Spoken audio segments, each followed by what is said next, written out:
You are listening to the Double Doinkers Fantasy Football Podcast with Nick Meyer and Willie J.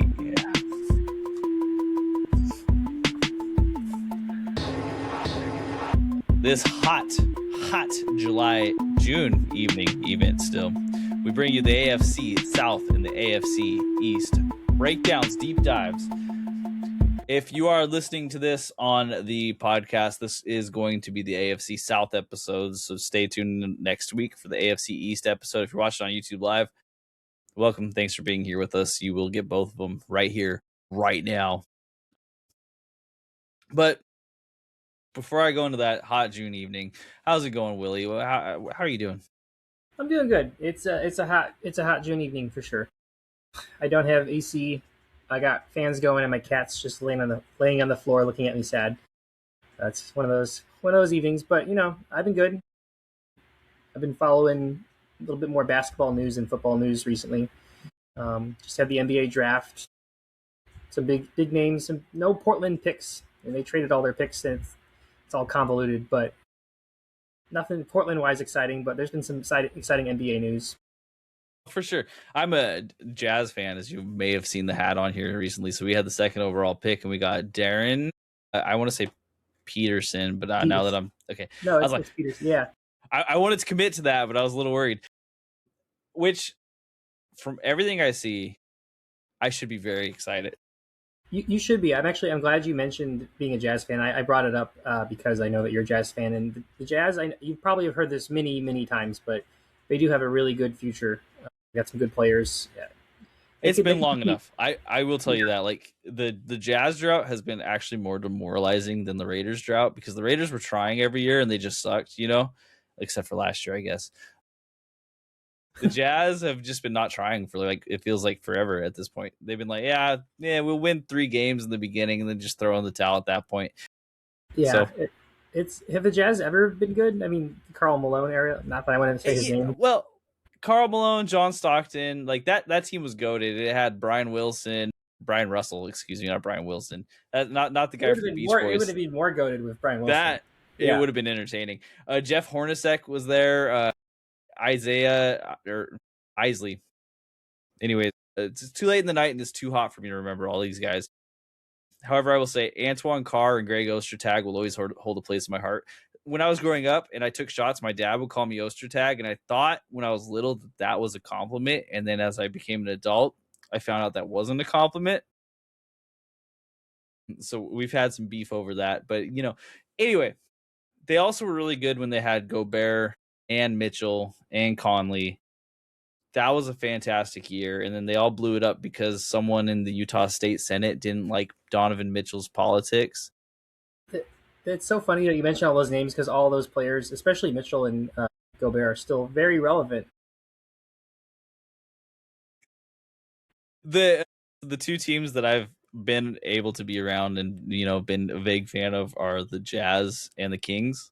And can I tell you a more cursed lineup of teams to have to be a fan of at any point during this time period in this 2000s era? Yeah, there's not a lot of hope for the Kings on paper, but being a Jazz fan is good. I think it's even better than being a Blazers fan right now. Yeah, the Blazers are in a bad place too. Just good enough to lose, real bad. Yeah. They're reminding me of the Steelers of the NBA. Without all the championships. Yeah. I don't. Me and Willie are in a fantasy football league together. No, well, goodness, fantasy basketball league together. And it's a lot of fun, especially because we don't talk about that together all the time, so we can actually make moves against each other. But Willie won this last year. I should say congrats to him. I should have said that a while ago, probably. But congrats now for winning the fantasy basketball championship this last year. Thank you. With that said, let's move on. There has been some news, but I haven't compiled it because I want to kind of get into this deep dive right away. The one piece of news that I will bring up right now, because it's going to immediately be a part of this episode, is that Brenton Strange signed a pretty large contract with the Jaguars. And that's an awesome thing for Brenton Strange. It might be indicative of his role in this offense, which we'll talk more about relatively soon here. maybe we just jump into it. You want to just jump into it? You want to just get into this thing? Yeah, I mean, post June, like June 1st, June 2nd, there was some wild stuff happening, but we're kind of in the true dead zone of the NFL offseason. Pre-training camp, post June 1st. Yeah, there's not a lot going on. All the news that's getting like sent out over and over again is just how many rookies have signed with each team. Yeah, which if you're in that spot, then who really cares? I think all first-round rookies have signed at this point, or at least close to it. Not Fernando, and I don't think Ty Simpson either. I think the quarterbacks haven't signed yet. They have some weird contract issue, but it's like apparently very small. It better be pretty small. If the Raiders screw up that signing, I'm gonna go fight Mark Davis myself. Okay, and Mark, if you watch this, just don't sign up the signing, and we don't have to get to these terms. Okay, that's all I ask. Mark, if you're watching this, there are some really solid barbers here in Oregon. If you want to come, you can't stay with me, but you can come travel. I'll support it. Yeah, you can stay with me if you want, but not. You'd have to sleep in the bed in the living room, so it's not like the most awesome place to get waking up at 7 a.m. by some kids. So, anyways, AFC South. Let's talk about the AFC South. The AFC South quietly sent 2 teams to the playoffs last year, almost a third team, which one of the teams was the hottest team in the NFL for a while. They actually missed the playoffs. So what is and has been in recent history a really weak division turned out to be a pretty strong one with some moves that have been made that change things. And we're going to talk about first this team, the Jaguars, the Jacksonville Jaguars. They went 13-4 last season. It was their first season under their new head coach, Liam Cohen. He comes back for a second year. They have kept the rest of their coaching staff, basically. Grant Udinsky is still the offensive coordinator. Anthony Campanile is still a defensive coordinator. So they're just going to have some continuity here going into the second year. And based on what they did last year, if you add continuity to this roster, I think this could be a great thing. So you look at this Jacksonville Jaguars team, and it's hard for me to say, even at 13-4, that they overperformed. I think what we saw looked relatively sustainable. Now, there are a few notes that we'll get to here in a second where I say there's maybe room for regression. But Liam Cohen was supposed to be an awesome offensive coordinator, and it didn't look that way at the beginning of the year. But by the end of the year, he'd figured things out. He'd figured out strengths. He'd figured out weaknesses. He was dealing with injuries, and the team was still clicking. I mean, at a certain point, you had Trevor Lawrence called a major bust, and it switched at the end to a potential MVP candidate. They were on that streak. I think it was an 8 or 9 game win streak to end the year. So they were like, outside the playoffs, and then they were like pretty confidently in the playoffs, and then they just kept winning games and finished with, you said 13-4. I feel like the turning point was maybe that game against the Chiefs, specifically when Trevor Lawrence got that really wild rushing touchdown. And from that game, I feel like there was a big turning point, and they really never let off. And it was interesting because it really was the tale of two halves for me. In the first half, the offense wasn't clicking, but the defense was lights out, awesome. You couldn't get anything by them. They were prior to the end of the season, they were leading the league in turnovers. They were just going nuts. And then halfway through the season, you see kind of a changeover happen, and the offense just starts clicking. The defense doesn't get a lot worse. It gets a little bit worse, strictly through, injuries or the other teams figuring out. Who knows? I'm not an X's and O's guys in that sort of way right now. But what I will say is that this offense, I think, if they can continue and carry on with the momentum that they had at the end of last season, despite not, losing in the playoffs, but there is chance for higher ceilings for almost everybody. But let's talk about the actual players on this team. So for the most part, we have remained the same, but there's one huge subtraction from this team that has to be talked about because he was a huge piece in fantasy football and a huge piece of this offense. Travis Etienne is gone. He is now on the Saints. We've talked about the Saints already, so we think Travis Etienne is a great talent. We do believe in him in New Orleans. However, the opportunity that exists now in Jacksonville is huge. You have Bashal Tutin, LaQuint Allen Jr. Those are the two guys who were on the team last year. And then you have Chris Rodriguez Jr., who is joining the team. Chris Rodriguez Jr. has a tie to one of the coaches, and I am forgetting exactly who, but there is some history that it connects him to this offense prior to this year. So this isn't something that's just kind of out of the shot or out of the dark and out of the blue. It's a signing that makes sense, and he may know the system coming in. Do you think I'm going to ask you this question right off the top. Do you think that Bashal Tutin, where he's at right now, is a bona fide RB1 in the fantasy drafts? I think that Bashal Tutin is going to be an RB1 on this team. I think that the O line is already a strength. They just signed Anton Harrison, their tackle, to an extension.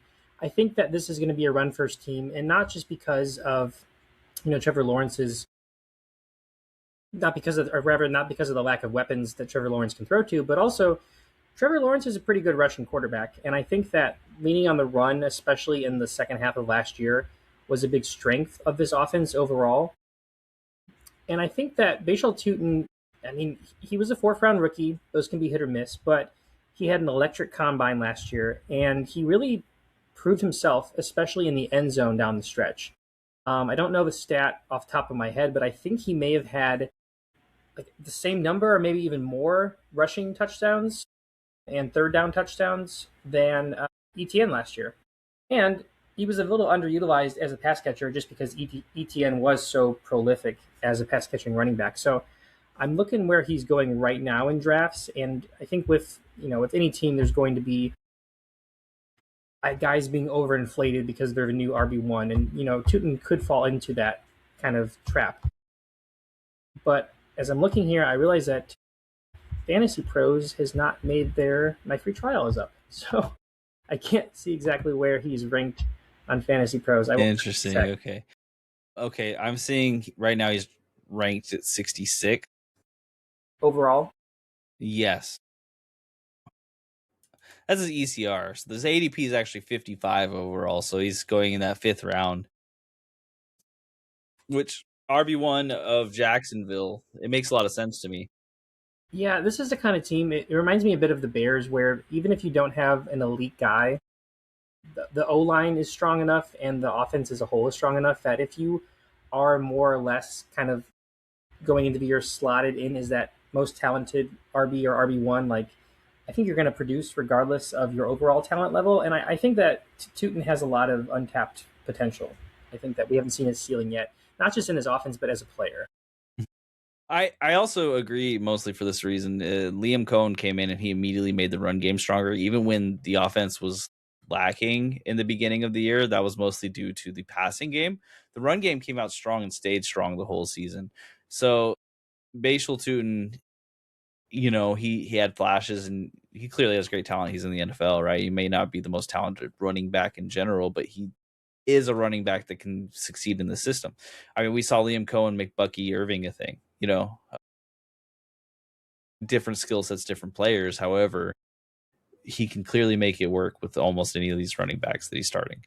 I also have a question to follow up on this, is that if we saw last year Travis Etienne and Bashal Tutin have fantasy relevant seasons, Tutin was kind of up and down as the RB2 and the rookie, but it was still a fantasy relevant season. Do we think that Chris Rodriguez is someone that we actually might be looking for as a sneaky late round ad? I think as a sneaky late round ad, if you view him as more of a handcuff, yes. I think he's going to be better than he was on the Commanders last year because I have more faith in the Jacksonville offense. But I don't think that he's going to come in as this RB2 by committee approach. I've seen some analysts and some people speculate that it's going to be more of a committee.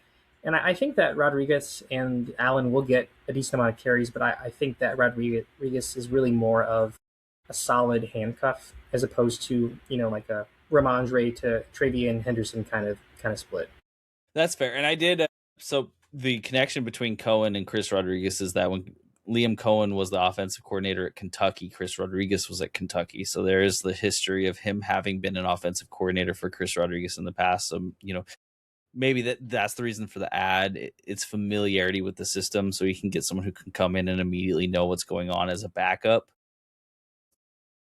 I think that Chris Rodriguez will be nearly free, so he's someone who I'm eyeing as a potential sleeper, and I suppose we'll talk more about that as we get further on in the offseason. The receivers are very interesting on this team because there's 4 names. There's a few more, but there's 4 names in particular that I want to talk about, even if just briefly. I'm talking here Brian Thomas Jr., Travis Hunter, Jacoby Myers, Parker Washington. You can ask me afterwards, but I'm asking you first. If you had to rank those 4 names in order of who you want the most? So this isn't looking at ADP. Just who do you think is going to be the most productive? What would the order be? Oh, wait, so you said Travis Hunter, Washington, Jacoby Myers, and who was? Oh, Brian Brian Thomas. Thomas, yeah. Of course. So this is hard because the recency bias is obviously that Brian Thomas had a really down year and Jacoby Myers had a really great year after coming in midseason. I mean, we talk about what the second half spark was on this team offensively.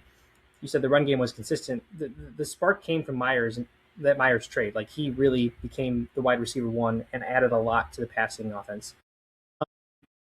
I'm still bullish on Brian Thomas coming back from his down year. Now, we saw his best fantasy times in his rookie year with Mac Jones, but I still think Trevor Lawrence can get chemistry with Brian Thomas. I don't think that Brian Thomas is just a Mac Jones merchant. I think he's too talented.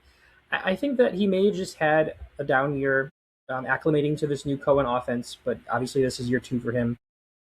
I think that maybe, he had some injuries or some personal stuff we didn't really know about because his rookie year, I just don't see it being a fluke. So Thomas is still my favorite receiver on this team to draft, and I think he'll be the best overall. But Myers and his ADP, we talked about in the last episode, it was still going pretty late, like around round 8, 9. That could raise, but I'm still very high on Myers this year. I like Parker Washington as kind of like an upside bench player. I don't think we've seen his. I think we've seen his ceiling, but there's potential. And Travis Hunter, man, we hear like he's going to be a cornerback who plays receiver sometimes. Then we hear it's going to be a kind of 50-50 split.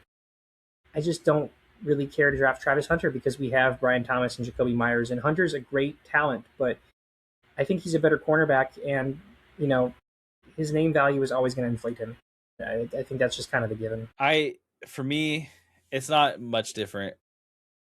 I think that Travis Hunter. Well, let me start here. Okay, well let's talk about the first two. So Brian Thomas Jr., I think he's going to go earlier, and I'll probably skip on him for that. However, I do think that he's going to have more touchdowns and more yards ultimately than anyone else on this team. So he's going to be not a bad addition to your team fantasy wise. I just worry that you're going to have this. Everyone's gonna be like, we're out on him, and the fantasy community's gonna be like, no, don't be. And so his ADP is going to shoot back up. Like you talk third round, probably I would bet at the end of it, maybe fourth round. And it's just a little rich for my blood there. I still think he can score the most on this team, but I don't think the gap between him and Jacoby Myers as far as PPR score is going to be significantly different to the point where I'd rather have Thomas than Jacoby Myers. Yeah, this disparity, I think this is the biggest disparity, believe what I think is actually in the fantasy community's eye versus what is being put on ESPN. ESPN rankings has Brian Thomas as wide receiver 44 in like the Ricky Pearsall, Matthew Golden area, just below Jacoby Myers. But I think that I have faith that Thomas will be getting drafted higher than Jacoby Myers, which, like you said, may or may not be a mistake. I do view Thomas's season to be more boom or bust than Myers, though. Yeah. Jacoby Myers, like I said before in one of the podcasts, if you didn't listen to that, I'll repeat it here. I think that there is a dark horse chance that Jacoby Myers ends up leading the league in receptions, just because I think he could be that guy. He's going to be the safe, sure-handed dude. And while that might not be the big splash plays, he's going to be someone I think you'll love on your fantasy team. So I'm all in on Jacoby Myers. Like if I'm talking about excitement for me to draft, it's Jacoby Myers first, Brian Thomas second, and then I'll slot Travis Hunter over Parker Washington. And the only reason I do that is because Travis Hunter and Parker Washington provides potentially the safe play of the week if he ends up in the same role as he did last year. But my guess is that Jacoby Myers is just going to eat that role up and leave Parker Washington as more of a depth guy who pops in every once in a while, which, that's not necessarily fair to Parker Washington. He had a fantastic season last year, and he actually looked pretty good doing it. It's just there's so many mouths on this team. Travis Hunter still just has the skill set to be so much more, and he will be a CB, but also they traded so much to take him at number 2 overall that I still think that sunk cost is there. Like, well, yeah, we did that because he could play both sides of the ball, so I'm going to make him play both sides of the ball. And before he got injured last year, he actually started looking really good on offense, and he was catching some pretty tough and contested over the middle catches that you love to see. Like, they were actually trusting him and caring about it. So I think I want Travis Hunter, but I'm not willing to do it in a round where I'm still getting a starter or even a depth piece that matters a lot. He's someone who I want upside to see his role for 2 games, and if it sucks, then I'm out.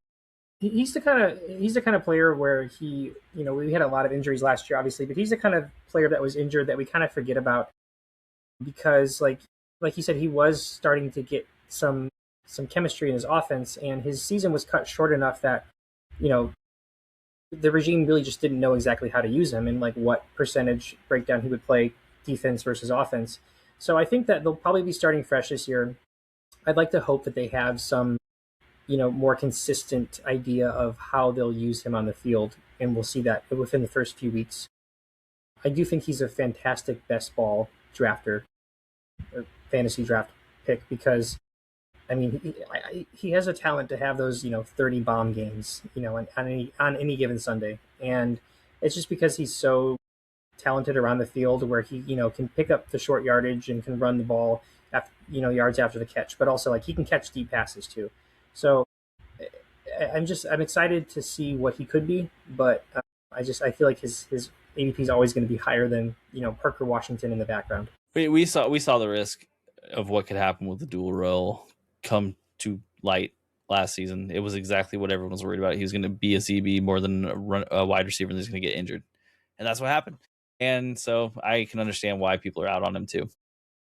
Real quick, just because Bashal Tutin, I think, is the person. Oh, yeah, Bashal Tutin is the person I think everyone's going to be the most split on.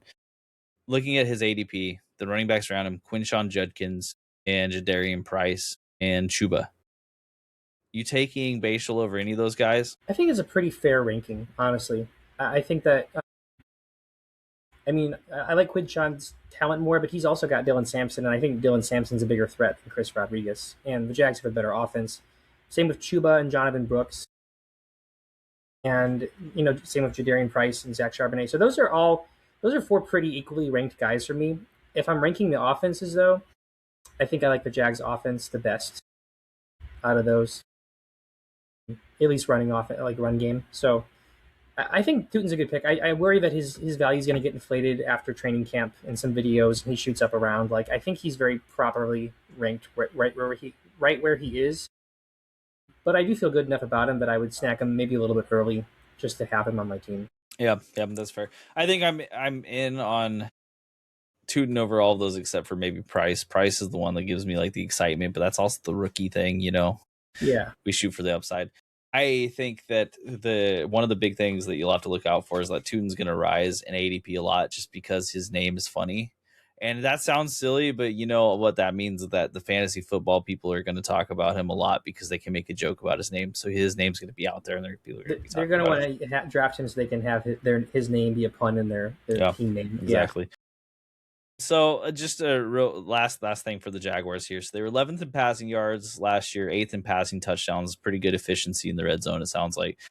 20th in rushing yards, but 6th in rushing touchdowns. And this is one thing I would ask is, like, do you think there's potential regression for rushing touchdowns, or do you think that's just the scheme and how it makes it work? I think it's a scheme, and I think especially Tutin was so prolific. I don't have his exact touchdown number in front of me here, but he had I think per attempt he had one of the highest rates of rushing touchdowns in the league. So I don't really see regression. I think that this run game really can stay afloat, and I think it's their identity, as good as their receiving options are. I think their at least end zone identity seems to be rushing. Yep. Is Trevor Lawrence someone you're looking to take just at all? Is he someone here you're okay with coming out of drafts as your quarterback 1 or quarterback 2? Absolutely. I think that he, I don't want to disrespect the GOAT, Caleb Williams, but I think he's going to be a cheaper Caleb that could produce just as much, if not better. Yeah. The Bears and the Jags, their offenses do remind me a bit of each other. There's some strengths on one side versus the other, but I think they both have just really solid offenses, and Liam Cohen and Ben Johnson are 2 of the brightest young offensive guys in the league. So I like Lawrence, especially because he's not going as a top QB, at least not right now.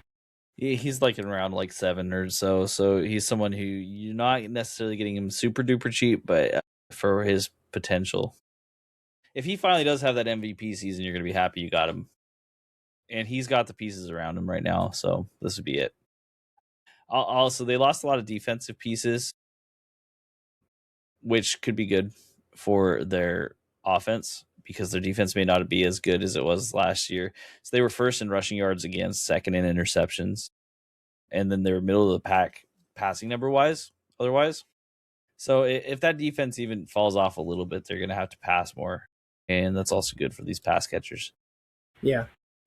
We'll move on here. So let's talk about the Houston Texans. So last year they finished at 12-5. They were second in the AFC South.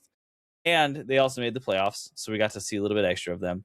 Of course, we got to see CJ Stroud getting sacked 1 billion times during the playoffs.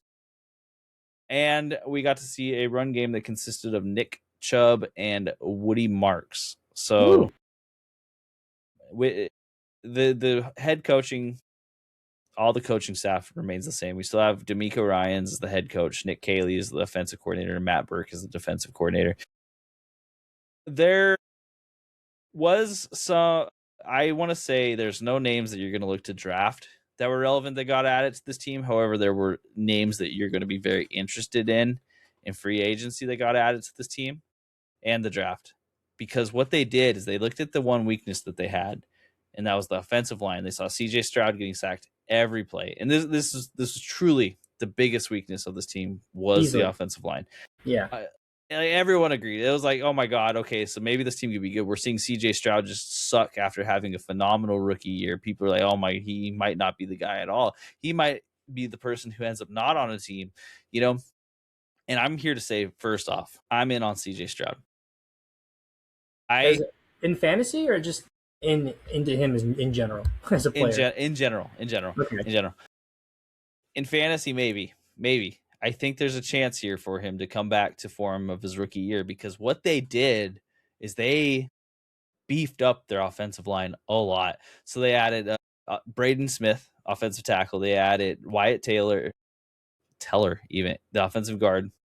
And that's in free agency. In the draft, they ended up drafting, and I wrote these names down in a weird way, so I'm sorry, it's taking a second. Keelan Rutledge, the offensive guard, and Fabechi Nwewu. Oh boy. Fabechi, I think that's a close enough. I apologize if I got it wrong, but I'm trying my best here. And the offensive guard in the draft. So they have 4 brand new offensive line members. They know that the offensive line is an issue. And what I love to see is when you have an issue that's as clear as this, to fix it. And for me, one of the biggest things that we've talked about this over and over again is that offensive line makes your whole team work or not work. And if they weren't able to run any plays that they wanted to, you can see, just nothing work. And you have CJ Stroud and you have Nico Collins as the 2 main stars of this team. There are other players on this team. Don't worry, we'll get there. But those 2 are the main stars. And Nico Collins is primarily a very, very good deep threat. Now, if you don't have time to get the deep ball working, you can see how this would affect the offense in a significant way. I am excited to see this O-line. If it can come together and it can gel, I think that this offense is going to look mighty different than it did last year. And there's another addition to this team. I'm all over the place right now because I have a lot of opinions on this team. Let me slow down. They've added David Montgomery, and it sounds like they're planning on getting Tank Dell back for the start of the season. I missed him last year. I really did. And you may think like, oh, well, whatever. It's just Tank Dell. He's not going to do that much. He didn't have that great of a year the year before. But you have to think about what the potential of these players was. Because last year, the offensive line and the running game was so weak on both ends that teams could just pin their ears back and rush CJ Stroud. This team won a ton of games just going, okay, we'll let Nick Chubb run up the middle for 4 yards a piece, and then our defense will stifle you. That's fine with us. Now, if they can actually pass the ball, this team, I think, has the potential to be one of the best teams in the NFL this year. And I'm making that jump pretty early, but the Texans last year had such an amazing defense. And if this offensive line can gel together and their offense becomes even vaguely better, I think that you can see a team that's great here. So, fantasy wise, I'm going to ask you a couple questions here. If Tank Dell's back, is he someone you're interested in? I think at least as a late round flyer, I mean, like he, he got some flack going into the draft into the league because he's a smaller sized receiver, but it's easy to forget that he had some pretty big games down the stretch his rookie year, and not just that he had pretty big games, but he was a consistent part of his offense. And now that was 2 years ago. That was under Bobby Slowick. That was before they drafted Jaden Higgins and the other guy who's slipping my mind. Jalen Noel. Jalen Noel, right. The Iowa State guys. So, there's not inherently the same role for him here, but I think that a world where Tank Dell goes anywhere besides, the last 2 rounds doesn't exist. So I think that CJ Stroud had a better like career, or not better career, but a better year under under center with Tank Dell on the field. So I think at the very least he's somebody to watch. I do like his upside perhaps more overall versus Jalen Noel or Jaden Higgins, not because of I think that Tank Dell is that much more talented, or I don't think the other two are, but I saw Higgins and Noel come in from the same college, drafted around the similar spot last year, and I didn't really see enough from either to make me like favor one over the other. So like Tank Dell's maybe the guy on this team not named Nico Collins that I could see like getting the most excited about, especially because I don't see him going very early. Yeah, I think he'll be forgotten about too. Speaking of going very early, is Nico Collins locked in top 10 wide receiver for you? I would say I always go back and forth with Nico Collins. I was lower on him last year, and that came to fruition, but only because the offensive line was even worse than we expected, and Stroud struggled even more than I think we thought. I think that if Stroud had repeated last year what he did the year before, or even his rookie year, I think that Nico Collins would have finished higher. And of course, Nico I believe missed some time as well. It looks like he's going as wide receiver 8. I think I'll phrase this in a confusing way.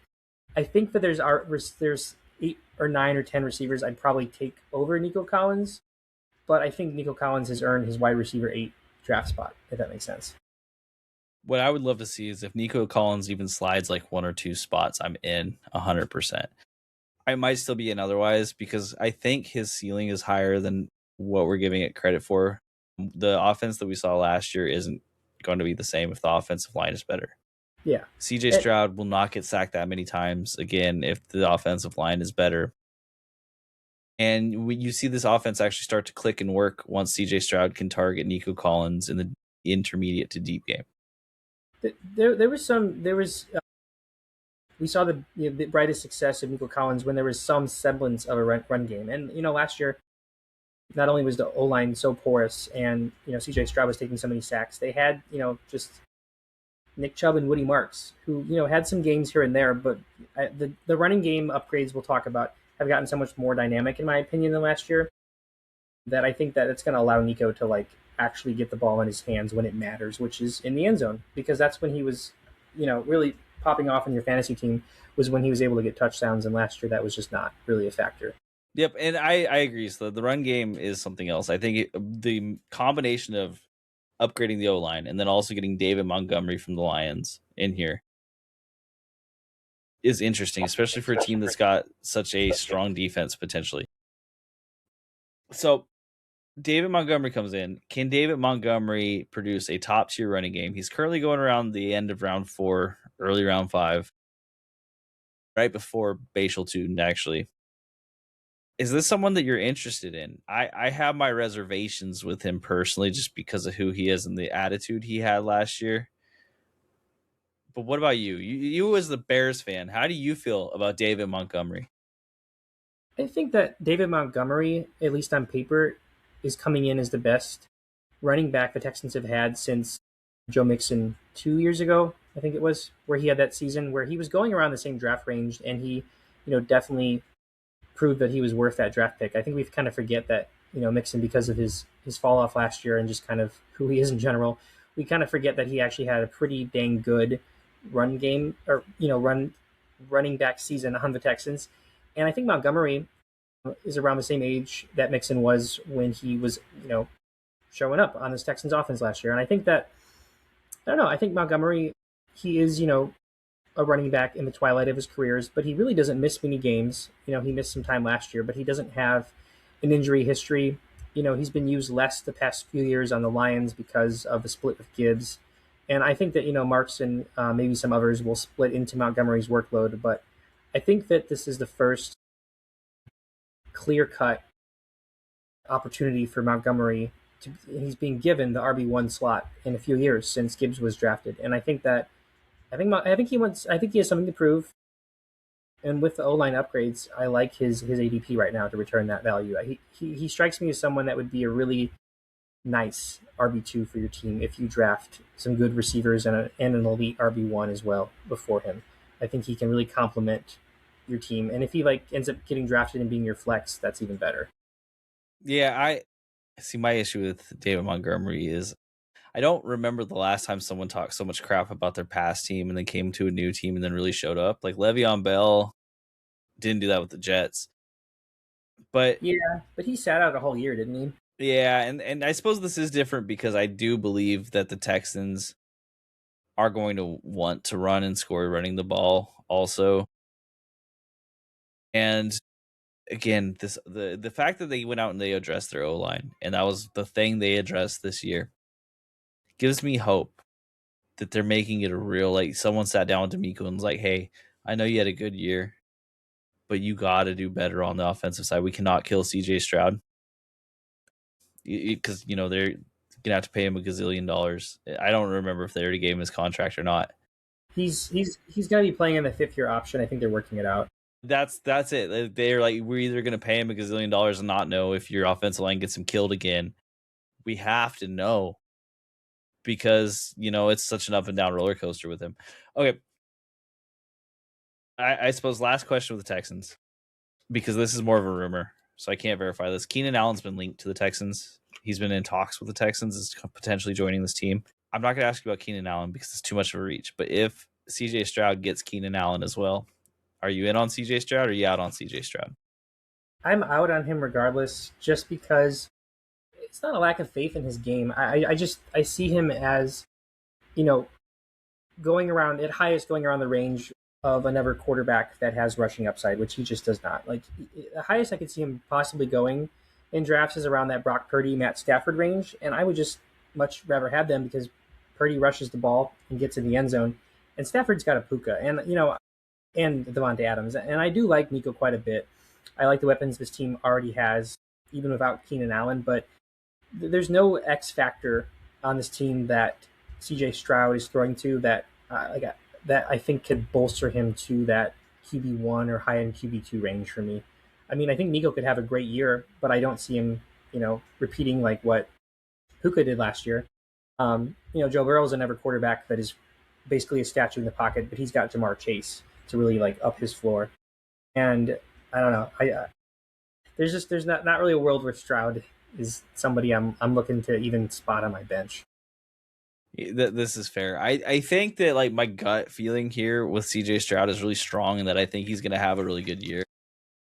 So I am vaguely interested, but I can't recommend it as anything more than, our QB2 in a risky QB room.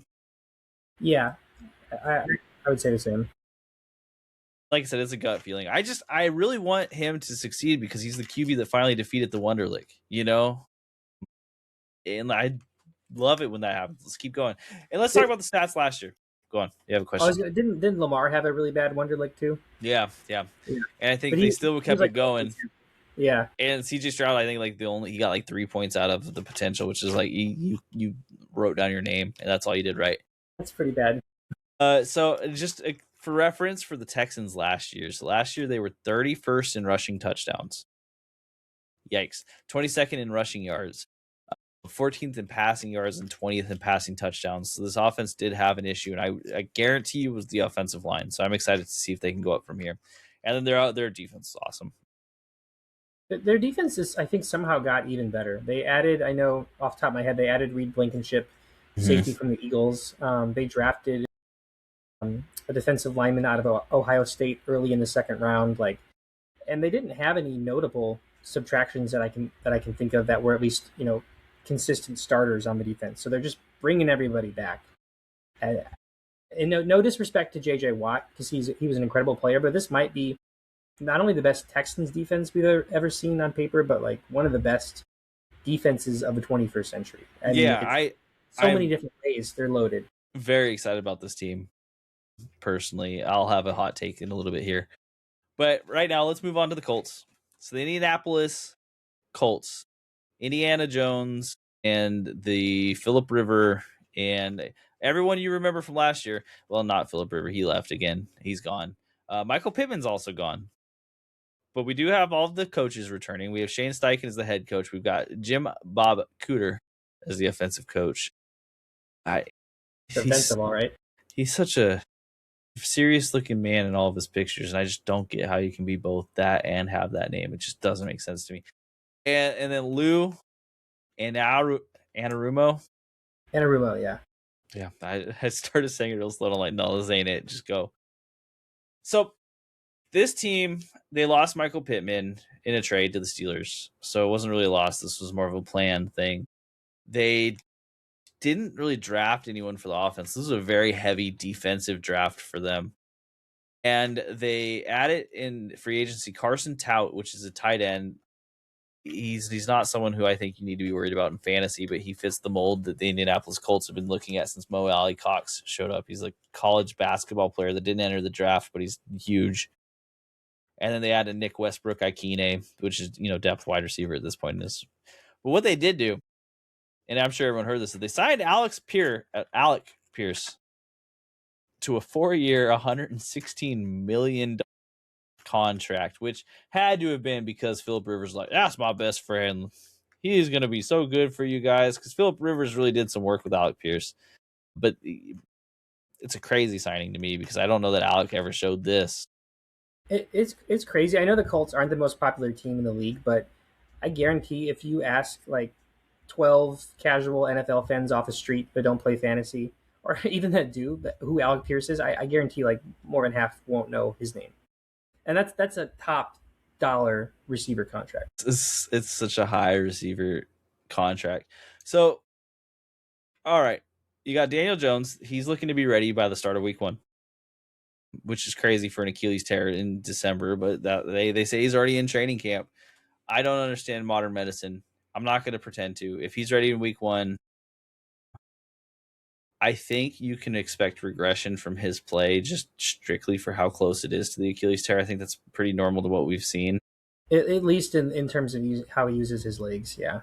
And that does scare me a little bit. I mean, we had such a wonderful season from him at the start of last year, but I don't think it's wise to forget Daniel Jones's history, because I think the thing with Daniel Jones is it's a confidence game. If he's got confidence, he can play really well. And if he doesn't, he can play really bad, like awful levels. And I haven't seen a lot of in between with him. And so it spooks me a little bit. He's like one of the most, confidence dependent quarterbacks I can think of. I can't think of a single quarterback off the top of my head that like when he's hot, he's really going. And like, one of the, like he was having dark horse MVP conversations. And then when he's off, like on the Giants coming off his first ACL tear, just Justin Fields on the Jets kind of play. Seriously, I mean, you had Tommy DeVito, was that right? He's starting over him, yeah. Tommy DeVito looked better than him, Yeah. And Tommy DeVito, I'm not certain he's in the league anymore. So Daniel Jones is interesting. I think that the thing with the Colts, and the thing I want to say is, you have to think about what you believe in Daniel Jones right now. Before you draft any of these players, think about what you think Daniel Jones comes and does. Because I can give you my guess, but at the end of the day, this team is going to win or fail on the back of Daniel Jones. And if you think that he comes out and he lays up turds, you got to stick away from everyone. You I can really confidently say that because we saw that so clearly last year. The Colts were like the had the best odds, at least in terms of win-loss record, to make the playoffs of any team in the league, and then they didn't make the playoffs because Daniel Jones was out. They finished Yeah. 8-9, and I mean that was with Philip Rivers coming through and trying out his old man magic. You do have Anthony Richardson as an actual backup this year. I assume his orbital bone has. I don't want to say it's healed. I'm not a doctor again. I'm guessing here, but he's there. He exists there now. But I can't say that would give you more confidence in playing these guys. So I'm going to make this easy on my little review here. If you believe that Daniel Jones could be the person he was last year, you could probably want to be in on Alec Pierce and or Josh Downs. I wouldn't take both. I would choose which one you think is better. Alec Pierce is going to be the long ball guy, and Josh Downs is going to be the intermediary guy. With Josh Downs, I worry about him and Tyler Warren eating into each other's share, as we saw last year. But with Pittman gone, there should be enough for both. And then Tyler Warren, who could be a good pick regardless of what you think, just for volume at tight end. Mm-hmm. But if you do believe that Daniel Jones is there, choose one of these guys and take him confidently. I think they're both worth a flyer, at least a consideration. I think Tyler Warren is definitely my favorite value. Like in terms of ADP, he's my favorite player to draft on this team right now. I just think that we saw some regression of him after Jones was out, and we didn't see his ceiling when Jones was there, because I think that Jones really did have a lot of target favoritism for Michael Pittman, and I think that this vacancy of Michael Pittman, it says a lot because they didn't add anyone in free agency outside of Nick Westbrook-Akine, but he's really just a backup to Alec Pierce at this point because they are very similar, down the field jump ball kind of guys. And I mean, Downs and Pittman had similar-ish styles. They did add Deion Burks, but he was a late pick in like the 5th round. So Tyler Warren really is the biggest beneficiary, I think, of the Pittman vacancy. And I think that Josh Downs is somebody that kind of reminds me of like a Jaden Reed type, where he's very consistent but never like great, but like he always is kind of like maybe on the verge of breaking out, and that could be this year. Alec Pierce, I don't know exactly where he's going, but he's the receiver that gives me the most pause, just because I feel like his value is going to be inflated by his massive contract. Kind of that Christian Kirk effect.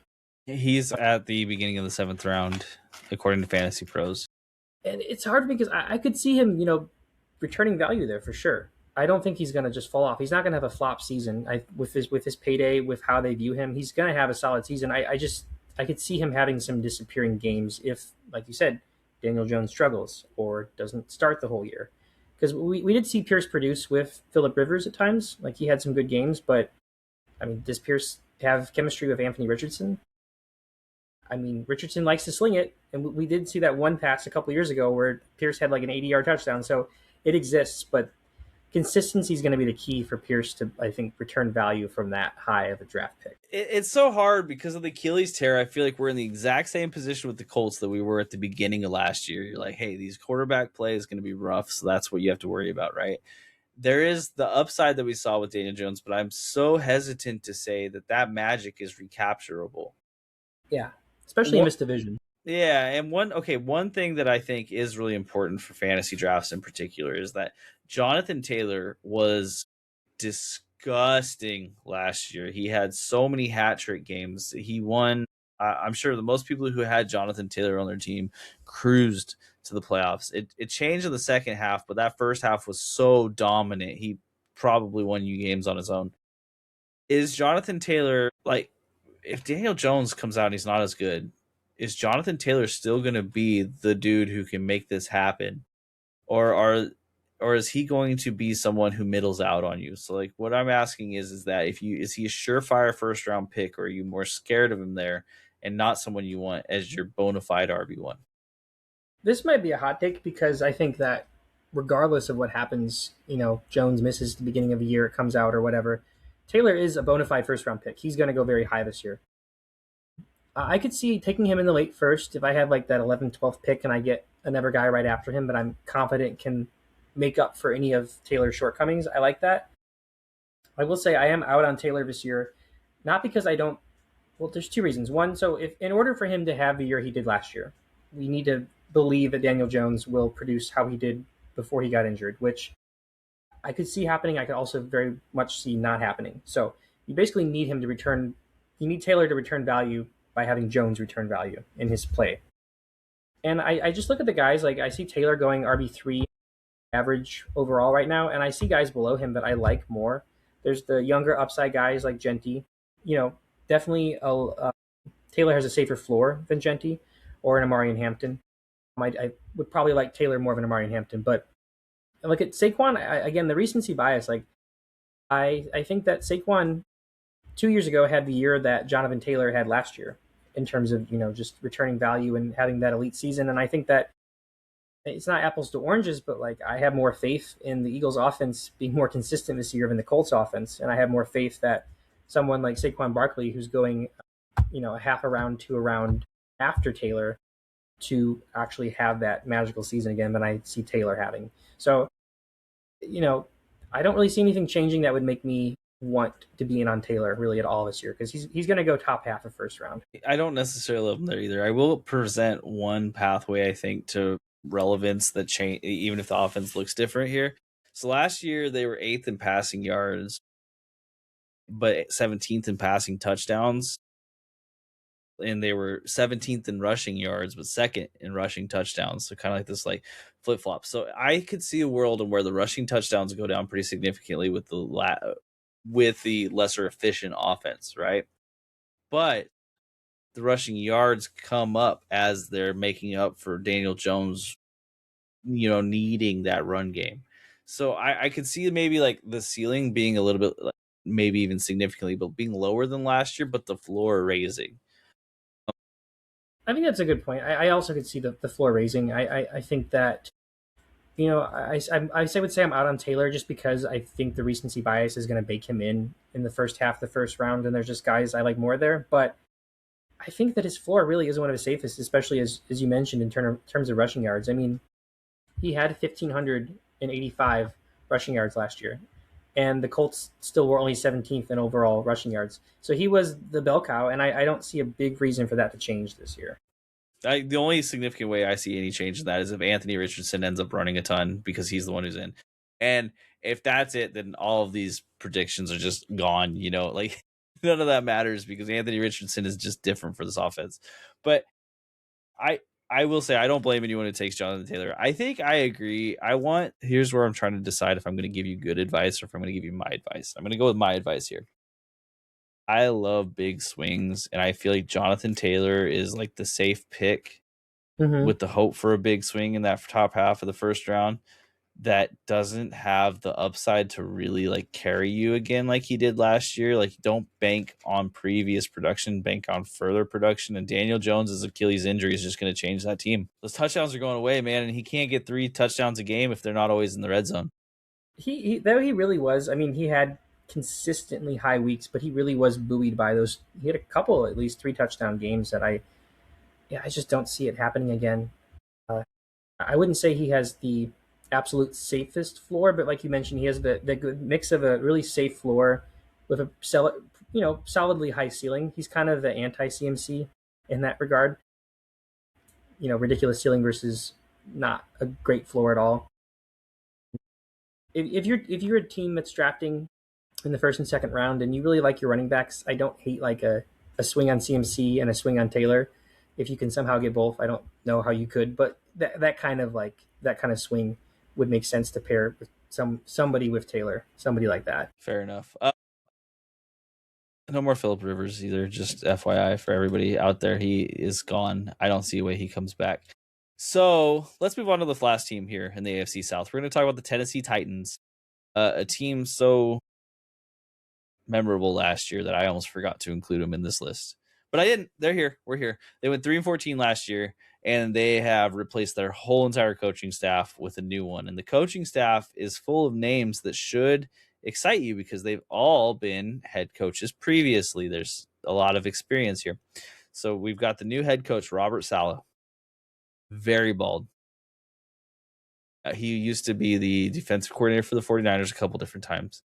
And then the head coach for the Jets, famously, when Aaron Rodgers was there, tore his Achilles. The Rodgers scapegoat, yeah. Yeah, exactly. A head coach that I personally, at least a couple years ago, would have been very happy with the Raiders signing. So this is someone who I have respect for as a head coach. I think that this is a good head coach signing, particularly for a team like Tennessee. They have an offensive coordinator. He's also very bald. Very bald. Very red. Very, very red. Brian Dable from the New York Giants. Previous to that, the Buffalo Bills. So they bring in, and Brian Dable, like, I know he got his flack as a head coach, and deservedly so. Like we were talking about with Daniel Jones there just a second ago. If Daniel Jones comes out again this year and looks fantastic, there's one guy you could probably point to, and it's Brian Dable is the person who made him look silly in New York. But I think the offensive coordinator position for Brian Dable is the perfect position for him. He doesn't have to worry about being the head of the whole team. He can just do what he does best and scheme up things for players. And then you have a defensive coordinator in Gus Bradley. Now, Robert Saleh, he's probably going to be mostly involved in the defense. It's probably going to be him. But Gus Bradley is a former head coach, and I'm spacing on the team right now. I think it was the Dolphins at some point, maybe. Yeah, I think he was the DC on the Colts during the Frank Reich era too. Yeah, so Gus Bradley, he's been around forever. He knows what he's doing. He's the right person who you want there if you want someone with experience and who can help lead that team. This new coaching staff should give everyone excitement because they've got a lot of talent to work with. And let's talk about that talent. So Cam Ward, quarterback, number 1 overall pick last year. He returns. He had an awful rookie season, but I think almost hardly anyone blames that on him. He's going to need to prove himself this year. So you've got this chip on your shoulder to start off the year. You've got Carnell Tate at it and as pick number 4 this year in the draft, which is a tremendously high pick for a wide receiver that, is also going to want to prove it. And he is going to be heavily targeted. I don't care if he's good or if he's bad. He's going to be heavily targeted. He joins the room with now the new addition of Wan'Dale Robinson, the ghost of Calvin Ridley. I don't know if Calvin Ridley still exists. It's kind of confusing. Some semblance of Calvin Ridley. Yeah.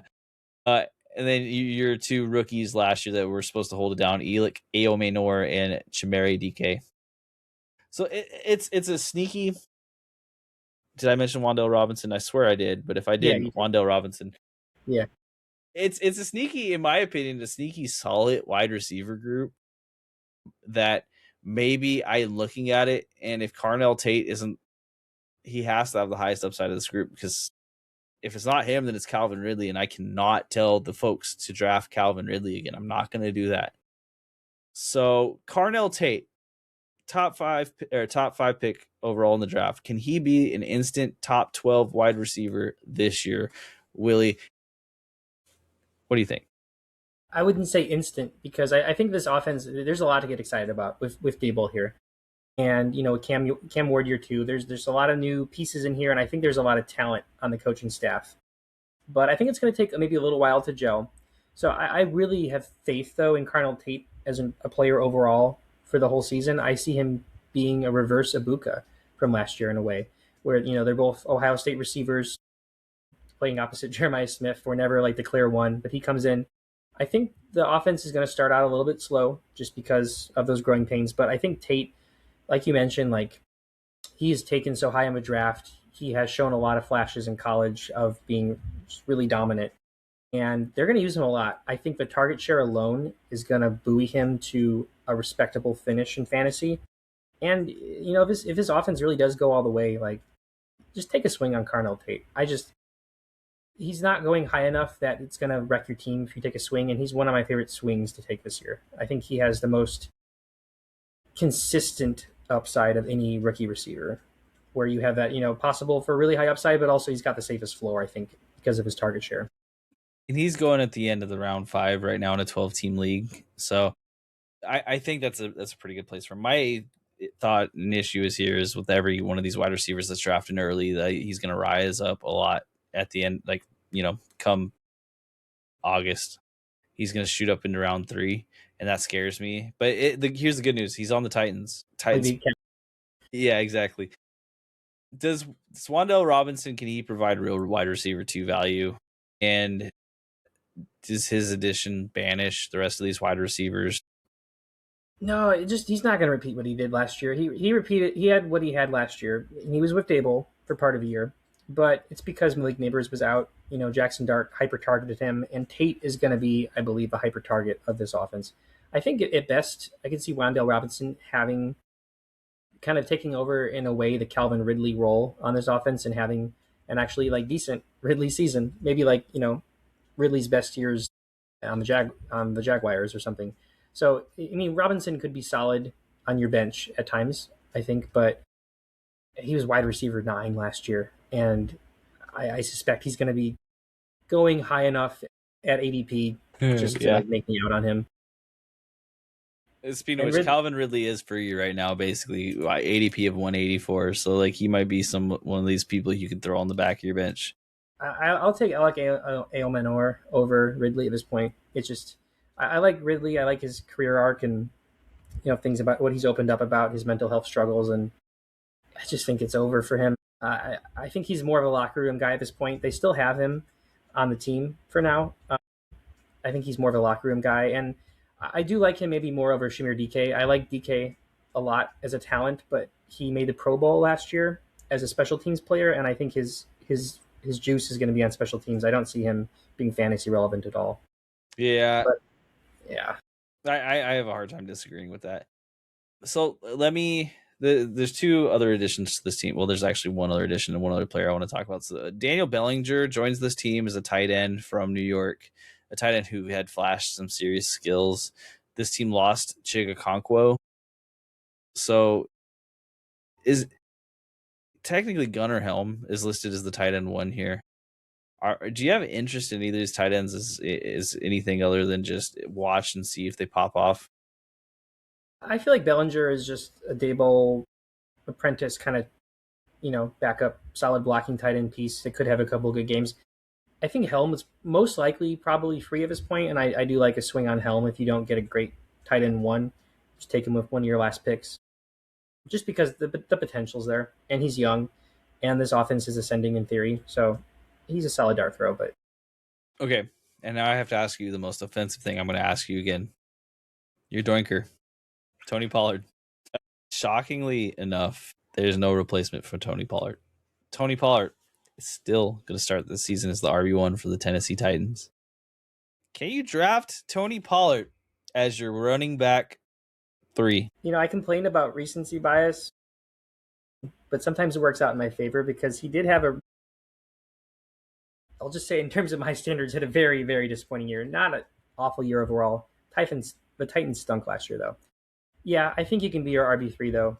Maybe not the best RB3, but he's draftable. Because, again, this is like how much faith do you have in Brian Dable and Cam Ward, but I think he's RB1 on this offense. And if they do take that step, like I want to have pieces of the run game, his ceiling is not at all where I projected it last year. I don't think it ever will be. But, again, the O-line is young, but I think it showed improvement down the stretch last year. And if Tony Pollard, the offense clicks and he could realistically get 9 touchdowns and 1,000 yards if his offense is good. And that's a solid RB3 to me for sure. So unfortunately, I probably will be looking into drafting him again this year, but I will not be. He will not be on my Dwinker pedestal. Okay, fair enough. Okay, so and just these are barely relevant because of all the differences in the team. But last year, the recency bias you're getting is they were 29th in passing yards, 32nd in passing touchdowns, 30th in rushing yards, 31st in rushing touchdowns. This offense did not work. There was no ways in which this offense worked, and they've replaced their whole entire coaching staff because of it, and they've given Cam Ward some actual tools to work with here. So I think that you have potential either which way. Now, really quick, Willie, why don't you go ahead and rank these teams? I have to go and fix a breaker issue in the garage. I will be right back. Okay. No, you're good. I will mention real quick too, Cam Ward.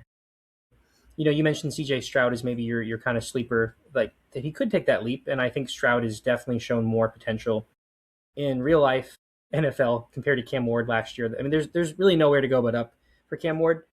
But I will say that him and CJ Stroud are going around the same range in fantasy drafts, and I don't want this to be a 1-to-1 comparison, but I think Cam Ward is potentially a swing as your QB2. Now he's basically going to be free, but this is a kind of situation where this offense really has nowhere to go but up. He was a number one overall pick, and I think that if I use this example a lot, but if you take like a Brock Purdy as your QB1, who's stable and consistent, but maybe just doesn't have the highest ceiling, Cam Ward could be that kind of QB2 bench guy that I do like a lot. So Nick is back. I've only been talking about Cam Ward this whole time, but I wanted to mention Cam Ward is maybe that dart throw at the very end where nowhere to go but up. No, thank you for remembering to mention Cam Ward. Yeah. I totally spaced it in the middle of the power. So I have my computer and my internet are on backup power generator for this exact reason. And Nice. I saw all the power turn off around me. You know what happened is one of the kids turned on the air conditioner because it's hot. I don't blame them. Yeah. I don't blame them, but this is what I mean. You can't do it. Okay. Cam Ward is, look, I'm going to be real with you, and this isn't a good opinion, so like take it with a grain of salt. I'd take CJ Stroud over Cam Ward. I'd take Cam Ward over CJ Stroud. So pretty confidently. I will. I'm going to give my little ranking here, but I do want to mention. Well, I'll mention it when I mention the Titans. Actually, Texans are my sneaky AFC Super Bowl pick. I'm going to put them at number one in this division. I think everything we talked about, the O-line getting better, Stroud perhaps returning to rookie form, the defense just being so good. I got them at number one. I think the Jags, they might regress a bit on defense, but this offense is probably going to be better. I love Liam Cohen, so kind of chalk picks from last year, but I like Texans and Jags. I'm going to put the Titans over the Colts, and my main reason is obviously I have excitement for the potential of this offense under Brian Daboll, but my reason for putting the Titans over the Colts is I actually sneakily like their defense. I like their first round pick out of Auburn at defensive end. They had some good picks down the board. They spent a lot of money in free agency on defense and in general. And I think that Robert Saleh could really guide them to a solid defense season, and their offense could take a leap. So I could see them finishing with 7 or 8 wins. And the Colts, I'm just kind of out on Daniel Jones. And he could prove me wrong, but even if he proves me wrong, I don't see them, finishing higher than third in the division. It's just, those were a magical few weeks there, but it's back to reality, I think. Man, I hate agreeing with you down the board because I want there to be some sort of conflict here, but I actually am with you on this. And again, the issue, it's almost 100% the same, is the Daniel Jones.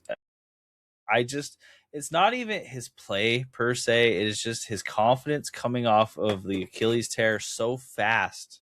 He's turning around because I know he knows about the magic that just happened. He's like, I got to recreate that. But that pressure of recreating it is what's going to stop it from being recreated. It's a story as old as time. So I am not confident at all that this team is going to be able to repeat. And I don't think Daniel Jones is going to be able to repeat in particular. So third, the Titans, I just don't think that they're going to gel and improve enough with so many moving parts. I think that they will do better than they did last year because it's almost impossible not to. And I have faith in that coaching staff. So there's potential for it, but the issue is that the Jags have no real reason to do a lot worse unless Travis Etienne was so much better than I've ever expected. And the Texans, I said it to you before we started this. Yeah, they're actually full on my AFC Super Bowl pick because I think that offense is going to get better, and that defense was already soul crushingly difficult to play against for most teams. So, you replace every one of those Nick Chubb runs that I had to watch over and over again that really sucked, and Woody Marks catching a pass for 2 yards and falling down, with David Montgomery and maybe a hole that he can actually run through. And this offense is going to be so much better. So, yeah, I'm in on both the Texans and the Jags making the playoffs again. I think they're both going to be great teams. I think their matchups are going to be really fun to watch. Yeah. And I think they're going to be, they're just going to be both kind of like really good teams that have a little bit of confidence going into the season because they made the playoff last year. I think this is going to be a much more fun division. And the Colts aren't just going to smash everyone to start off with. Yeah, I was low on them last year going in, and I ate my words, but I'm going to repeat that and be low on them again this year. It sucks that it was the Achilles tear because even with the quarterbacks, we just see the year afterwards just be different. And Daniel Jones doesn't have enough of a leash to be that different, in my opinion. I think I like they gave him a 2-year contract. I think that's perfect. Honestly, it was respectable. It's not an inflated one. They give him a year and they can move on. Yeah. Okay, so that was the AFC South deep dive. Now, if you are watching us on YouTube, hang out. You'll get to watch the AFC East directly after this. If you are listening on Spotify or any of the other podcast premiums, doink out. Thanks for listening. Doink out, guys.